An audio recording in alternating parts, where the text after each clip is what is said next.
Ayan na. Naglalakad na ako paakyat. Uminom kasi ako ng kape doon sa baba. Tapos, hindi na naman ako nakakain. Kape lang. Ngayon,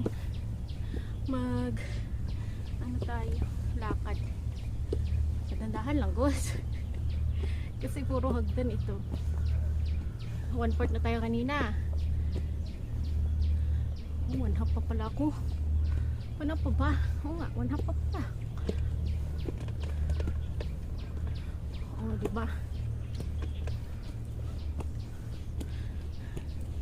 Ganyan yung aking view. Puro kahoy. Magandang exercise to para sa inyong mga heart. So, nandito na ako sa half. Lapit tayo sa 3/4. Ayan. Half. Nasa gitna na. Grabe.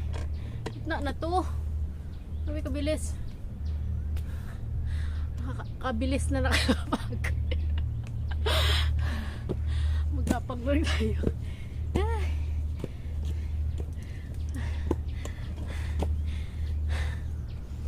Yung hingal mo. Pero okay na naman.